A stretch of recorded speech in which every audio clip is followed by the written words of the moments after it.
Hello, you are most welcome, ladies and gentlemen, to the Understanding Spirit of Anatomy on Tuesday Night Anatomy with Daniel Okwan.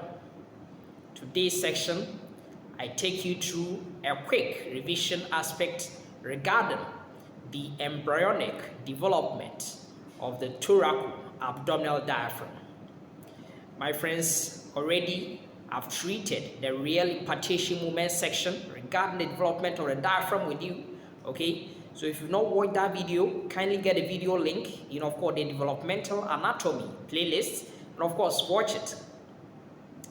But my friends, today's meeting, I have some few questions here for us to quickly, revise on it. By the grace of God, this video marks the video number 300 as far as I started, uploading educational and motivational, videos on YouTube. Okay, so I dedicate this video to the Almighty God. Okay, and I also dedicate it to my father who taught me how to teach. Yes, okay, so I do this. Now, my friends, because this is video number 300 and we are still within the year, God willing, next week I'll take you through the last video regarding Tuesday Night Anatomy with Daniel Okwan, okay, to be the final video for the year 2023. Yes, so that of course we know what we will do in the year 2024. So I believe you don't want to miss that final video, which is going to be great. A very final video with you. It's going to be an important one that you don't want to miss out. Okay, and so without much ado, let's set the ball rolling.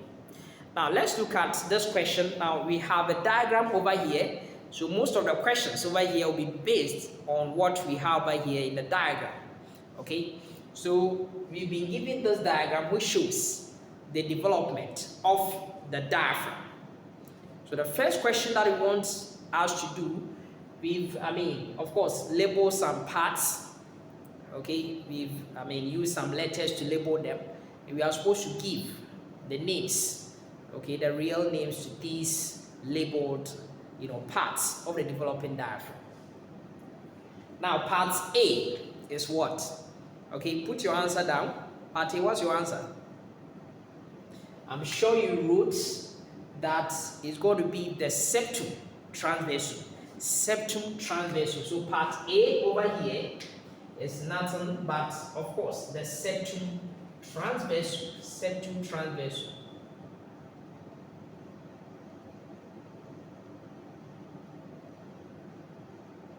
Septum transversum. Now the question is, why? Now, last 2 weeks when I treated the development of the diaphragm with you, the anterior aspect, when I drew the whole structure, I told the anterior aspect, okay, I used this portion, and then the posterior aspect was the upper portion.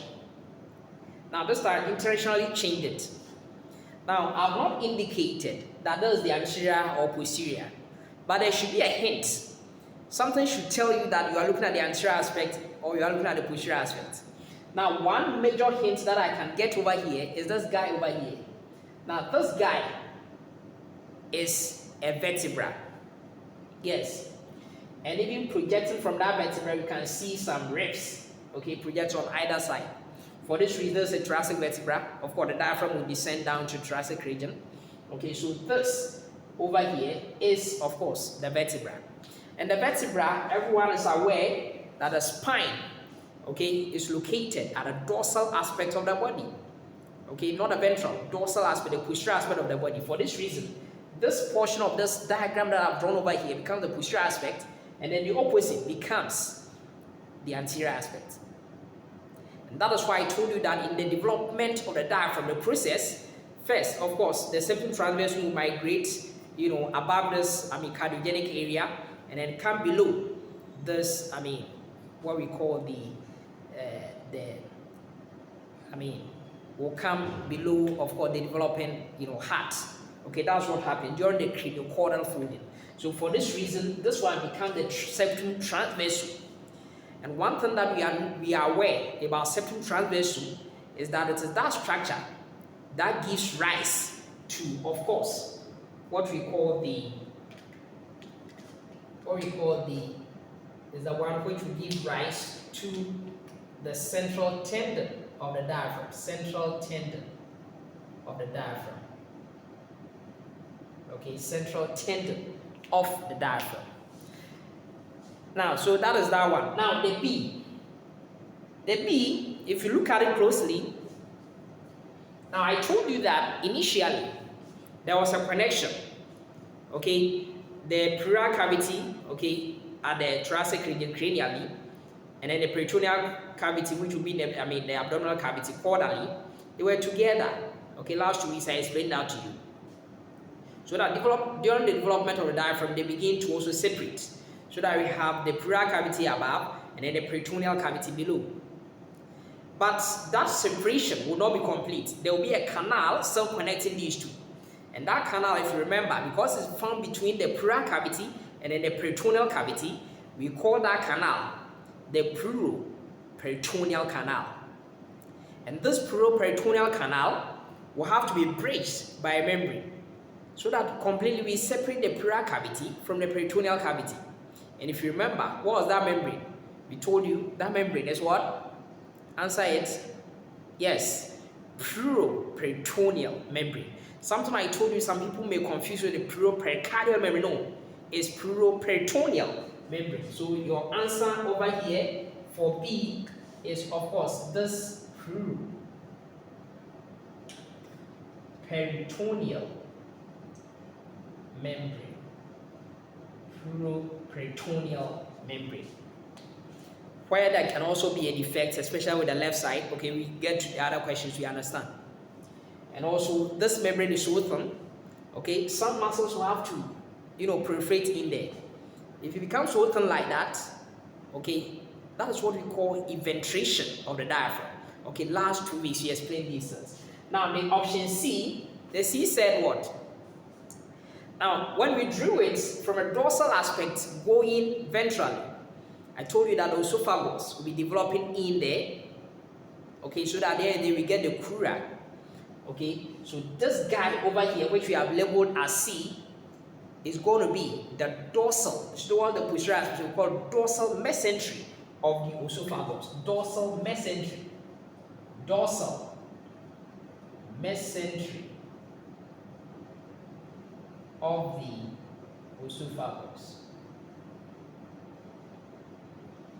And if you remember, we said that the esophagus will have some leg-like processes, which we call, yes, the crura of the diaphragm, the crura of the diaphragm. So it means that these dorsal mesentery of the esophagus will give rise to what we call the crura of the diaphragm, give rise to the crura of the diaphragm, the right and left crura, okay, of the diaphragm. Now, the C, sorry, we go to the D, and then the D, yes, there are some muscles. Okay, I told that those muscles will originate from the cervical myotubes. So cervical somi, the myotubes over there, the myoblasts will migrate and then come down over there. That's why they will also be coming with a corresponding nerve by way of the phrenic nerve, be migrating and coming down there. So for this reason, this D over here becomes what we call the body wall mesoderm. Body wall mesoderm. Body wall mesoderm. And this body wall mesoderm, that is what we call, becomes from what we call cervical myotubes. And it is that portion which will give rise to, of course, the muscular component of the diaphragm. Muscular parts of the diaphragm. Yes, that's what we see. Now, I have some things also labeled here as E, F, and G. E, F, and G. Okay, so E is going to be the vena cava, I'm going to explain. F is going to be the esophagus, and G is going to be, of course, the abdominal aorta. Let me call it aorta for now. Aorta. Okay, that's what you see. Now, what's the explanation? Now, one thing I want you to know is that most anteriorly, okay, the structure that you will be seeing, which in the living, in the adult specimen, you will see that it will be coming through this white thing we call the central tendon of the diaphragm, okay, most anteriorly, okay, is going to be what we call this hiatus, which we call it vena caval hiatus or vena caval opening, or simply caval opening. So that portion, which you see it running more anteriorly, okay, more anteriorly is going to be, of course, what we call the vena cava. Vena cava. I've intentionally put the blue down over there to show that is going to be the vena cava. So this E is your vena cava. Precisely, I'm talking about the inferior vena cava. Inferior vena cava. Okay, inferior vena cava.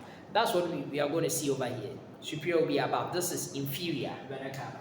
So the caval opening over here in the central tendon, okay, as we push, it will come in this way. Now, moreover, we are looking at this view, okay, from the inferior aspect. Yes. So that this portion is to the right side. Now the veins usually they are towards the right side. Yes. So for instance, the superior and inferior vena cava will open in what we call the right, atrium of the heart. So because this is toward the right side, okay, then this one becomes what we call the inferior, vena cava. That's what we see. And then F. F is of course the esophagus. Yes. And then the most posterior, the posterior most, very close to the vertebral body, towards this time around the left, becomes your what you call the abdominal aorta. That is your aorta. Okay, so if I'm supposed to mark them out, then this F is nothing but the esophagus. And then this G becomes your aorta. Okay, that is what we see. Now, going forward, now the next one says, where does CDH? Already, we said the full name of this CDH is congenital diaphragmatic hernia. Yes, congenital diaphragmatic hernia. Which I told you that where usually it herniates through, there's a foramen which we call border legs, foramen. For this reason, this congenital diaphragmatic hernia, which often occurs in the posterolateral aspect of the developing diaphragm, okay, is something we can also call border legs hernia. Border legs hernia. So where does it frequently occur? So your answer, as simple as that, is going to be in which region? Of course, in the B. The pleuroperitoneal membrane or the pleuroperitoneal canal region. That region, that is where this congenital diaphragmatic hernia will occur. Now, how will it occur? It will occur due to one, okay, persistence of the pleuroperitoneal canal or the absence of the formation or the non-formation or let's say malformation of pleuroperitoneal membrane. Yes, that will lead to this border legs hernia. And I told you that it often occurs more towards the left side than, of course, the right side. Okay, that is what you see. So that is that one. Now, if we are supposed to explain further what is going to happen, okay, which of course this number 3 is going to tell us that what are the implications of the congenital diaphragmatic hernia. The implications will be that, let me use this diagram to show you. Now, this is the abdominal cavity. We have the peritoneum over here, and we have some intraperitoneal organs over here. Then we have the pleural cavity. I told you that it often occurs more toward the left. Okay, the pleural cavity over here, where the lungs, okay,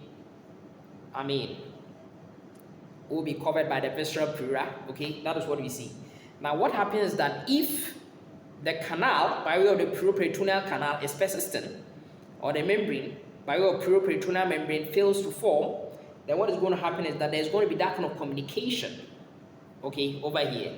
So that communication will ensure that the spleen, for instance, the walls of the intestines, okay, even sometimes the liver, all these guys, the stomach, they will herniate and come in there, what you call the pleural cavity. So that what will happen is that they are compressing against this lung. So what is going to happen to the lung? Yes, so it's going to be hypoplastic nature of the lungs. Because of these organs herniating in there, then what is going to happen is that the lung will undergo some kind of atrophy to become small. Also, if the heart is there, the heart may be pushed, from its light position in the left portion, okay, more towards, the right side. That is what is going to happen. Yes. So these are the things I want you to become aware. Also, I told you about something called eventration of the diaphragm. Eventration of the diaphragm. So that this puroperitoneal membrane, although it is formed, these muscles will have to perforate, okay, and invade it to give it some kind of support. Otherwise, what will happen is that there will be some kind of elastic fibrous, which is very thin, membrane formed over here, which of course, when this happens again, the abdominal contents, the intraperitoneal content, the stomach, the course of intestine, the spleen, okay, will begin to move in there. The same thing will happen. Okay, and yes, as you say, it is going to result in all these things, ensuring that, of course, there will be some kind of hypoplastic nature of the lung, and then the heart will also be shifted. Okay, in case it happens to the left side of the hemidiaphragm. Okay, that is one thing I want you to become aware. Now, the next one says the diaphragm is dash. Okay, so dome shaped structure. So I want you to give a description to the diaphragm. What will be your description? Yes. So we can say that it is a musculo-tendinous structure. A musculo-tendinous structure. That's the diaphragm. Yes. And then, whose motor supply is there? So which nerve gives motor supply to the diaphragm? I told you, with its root value in the cervical myotomes, so it will migrate down there. So what are the root value? Yes, I want you to tell me. So C3, C4, C5. Yes, C3, C4, C5 will be the root value. Now, always when we say these things, we are talking about the ventral rami. Okay, I will explain all these things later. But of course, some of the videos I've done, I've explained all these things for you. Ventral rami of C3, C4, C5. Okay, so having the root value, that's what we said. Okay, so my friends, today's video is a very quick one. We try to do a quick revision regarding the development of the diaphragm. I believe for now, at least, you've understood all these things that we talked about. Now, when we look at the gross anatomy, we explain the basis, we talk about all those, openings in, major openings in the diaphragm, minor openings in the diaphragm, okay? So for instance, we may talk about foramen of Morgani. I will explain all those things, okay, when we look at the gross aspect of, the anatomy of the diaphragm. My friends, I'm very grateful for your time this evening. Have a good night, and may the good Lord richly bless you. Amen.